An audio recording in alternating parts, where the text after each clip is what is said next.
ঘরের ভিতরে নেটওয়ার্ক পায় না, এই সমস্যা কিভাবে সমাধান করবেন?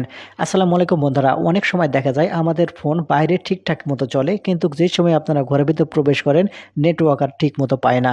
ঠিক এরকম সমস্যা কী জন্য হয় এবং কিভাবে সমাধান করবেন এই ভিডিওটি থেকে জানতে পারবেন।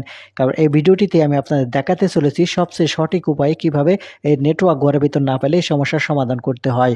তো মূল ভিডিওতে যাওয়ার আগে ছোট্ট একটা রিকোয়েস্ট করব, ভিডিওটিতে একটি লাইক দিয়ে দিবেন আর ভিডিওটি শেয়ার করে রাখতে পারেন, কারণ প্রয়োজনের সময় আপনারাও কাজে লাগাতে পারবেন।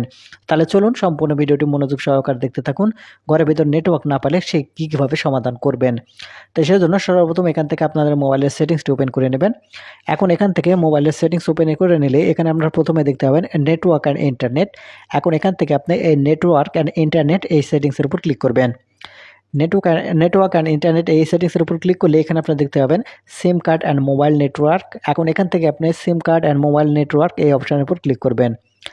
সিম কার্ড অ্যান্ড মোবাইল নেটওয়ার্ক অপশানের উপর ক্লিক করলে এখানে আপনারা নিচের দিকে যদি চলে আসেন, তাহলে আপনার মোবাইলে একটি সিম থাকলে একটি দেখাবে আর দুটি থাকলে দুটি দেখাবে। আপনার যে সিমে নেটওয়ার্ক পায় না সেই সিমটি এখান থেকে আপনার সিলেক্ট করে নেবেন। আমি এখান থেকে সিম ওয়ানটি সিলেক্ট করে নিচ্ছি। তাহলে আপনাদের এরকম ইন্টারফেসে নিয়ে আসবে। এখন একবারে এখান থেকে আপনারা স্ক্রল করে নিচের দিকে চলে আসবেন। এখানে আসলেই আপনারা এখানে পেয়ে যাবেন অ্যাক্সেস পয়েন্ট নেম। আপনারা এখন এখান থেকে অ্যাক্সেস পয়েন্ট নেম এই অপশানের উপর ক্লিক করবেন।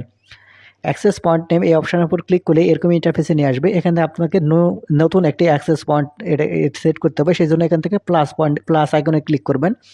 ক্লিক করলে এখানে আপনারা প্রথমে দেখতে পাবেন নেম। আপনারা এই নেমের উপর ক্লিক করবেন।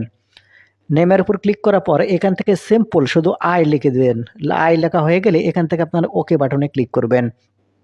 তারপরে এখান থেকে ওকে বাটনে ক্লিক করলেন। তারপরে নিচের দিকে দেখতে পাবেন এপিএন। আপনারা এখান থেকে এপিএন এই অপশানের উপর ক্লিক করবেন। ক্লিক করার পর সেম এখানেও আপনারা আই লিখে দিবেন। আমি যেভাবে আই লিখে দিচ্ছি, আই লেখা হয়ে গেলে এখান থেকে ওকে বাটন দেখতে পাবেন, এই ওকে বাটনের উপর ক্লিক করবেন। তারপরে এখান থেকে আপনারা স্ক্রল করে একটু নিচের দিকে আসবেন। এখানে আসলে আপনারা দেখতে পাবেন সার্ভার নামের একটা অপশান। এখন এখান থেকে আপনারা সার্ভার এই অপশানের উপর ক্লিক করবেন। সার্ভার অপশানের উপর ক্লিক করার পর এখানে আপনারা 5G লিখে দিবেন। আমি যেটা লিখে দিচ্ছি 5G, এটা আপনারা লিখে দেবেন। লিখে দেওয়া হয়ে গেলে এখান থেকে আপনারা ওকে বাটনে ক্লিক করবেন। এখন এখান থেকে ওকে বাটনে ক্লিক করলে তারপরে একটু উপর দিকে চলে আসবেন। উপরে আসার পরে এখানে আপনারা উপরের দিকে লক্ষ্য করলে এখানে দেখতে পাবেন 3 ডট পয়েন্ট। এখন এখান থেকে আপনি এই 3 ডট পয়েন্টে এই অপশানের উপর ক্লিক করবেন। 3 ডট পয়েন্টে ক্লিক করলে এখানে আপনারা সেভ বাটন দেখতে পাবেন। এখন এখান থেকে সেভ বাটনের উপর ক্লিক করবেন। তাহলে এটা সেভ হয়ে যাবে। এখন আপনার যে কাজটি করতে হবে এটা আপনাকে সিলেক্ট করতে হবে। সেজন্য দেখতে পাবেন এই ফাঁকা যে বৃত্ত, আপনারা এই বৃত্ততে টিক মার্ক করবেন। এই বৃত্ততে টিক মার্ক করলে এটা কিন্তু এখান থেকে সিলেক্ট হয়ে যাবে। দেখতে পাচ্ছেন এরকমভাবে সিলেক্ট হয়ে যাবে। এখন আপনি যে কাজটি করবেন এখান থেকে আপনারা ব্যাক বাটনে ক্লিক করবেন। ব্যাক বাটনে ক্লিক করে আসার পরে এখানে আপনারা দেখতে পাবেন প্রিফার্স নেটওয়ার্ক টাইপ নামের একটি অপশান। এটা কিন্তু সবচেয়ে গুরুত্বপূর্ণ। এখন এখান থেকে আপনি প্রিফার্স নেটওয়ার্ক টাইপ এই অপশানের উপর ক্লিক করবেন। ক্লিক করলে এখান থেকে 2G বা 3G যদি আপনার সিলেক্ট থাকে তাহলে কিন্তু সমস্যা। সেই জন্য আপনারা যে কাজটি করবেন এখান থেকে 4G যেটা দেখতে পাবেন বা 4G লাইট যেটা থাকবে সেটা সিলেক্ট করবেন। তারপরে এখানে আপনারা দেখতে পাবেন অটোমেটিক সিলেক্ট নেটওয়ার্ক, এই এনেবল বাটন যদি অফ থাকে আপনারা এখান থেকে অবশ্যই এখান থেকে অন করে নেবেন, কারণ এটাতে অটোমেটিক না থাকলে আপনি কিন্তু নেটওয়ার্ক ভালো পাবে না। তারপরে আপনারা যে কাজটি করবেন আপনার ফোনের নোটিফিকেশন বাটনের নিচের দিকে নিয়ে আসার পর এই এয়ারপ্লেন মোডটি অন করে দেবেন। দেওয়ার পর এই আবার এখান থেকে এয়ারপ্লেন মোডটি অফ করে দেবেন।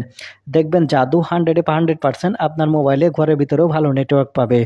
তো বন্ধুরা, এই ছিল আজকের ভিডিওটি। ভিডিওটিতে কিছু শিখে থাকলে চ্যানেলটিকে সাবস্ক্রাইব করে রাখবেন। ধন্যবাদ।